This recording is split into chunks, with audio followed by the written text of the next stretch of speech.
Hallelujah. Amen. Amen. Whawhetaki eiki. Amen. Amen.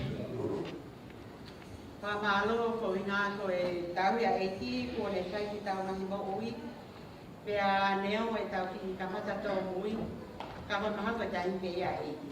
Amen. Amen. Whawhetaki la ko inga ko e ko tutu he tangata. Pea whakahoko e eiki. Ai ko ni ko e kamata ai ko kalama ai WMC pa mo mention i he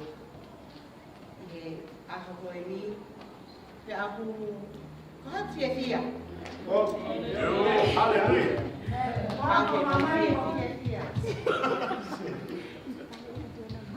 o fa tau fia ko tau ape ko hinga ko e kamata ni e tau polo kalama i he wafe wataha Pea tau si o ki he fo tu ai e ko le fai na si asi. Amen. Hallelujah. O ni whakahoko ai te aki ko i. Tau kui ai lota honga ia pa mo tai ki e fia ai tau taha koto ape. O tai ki e fia ki he pasta e ve tuafu te mono ki si asi. Tau kau kata.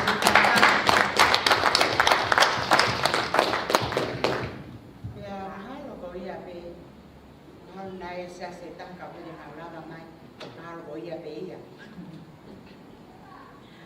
pea o tau fia ko tau ape ko inga tau kau i family lahi e eiki ne tau toko unga toko tolu ka ko e kau e eiki mo tau tolu o malava tau i kuna ni mo tau amen Pehea te atai ke fia ai kai te kau pasta tu aba maaki ya ke ke soana ya ke ki he wate ikoni pa mo kau ma ula kan ho to ate i father's house oku tau fia ko hinga ko e ngau e ki e me ko ma pe ana e pa tau tuki mui ai me ho to ate Pefaro to lahi, ko e Isaia pa hindi me lima beso no. Mo kumi beso no pa. Ie lo tonga fa ilo ya. Kui ki ate ia. Ke ke yofi. Amen. E WMC pa mo menchi ko tai ni pe. Yes, I got mo oni. Mo tu ka so no ba.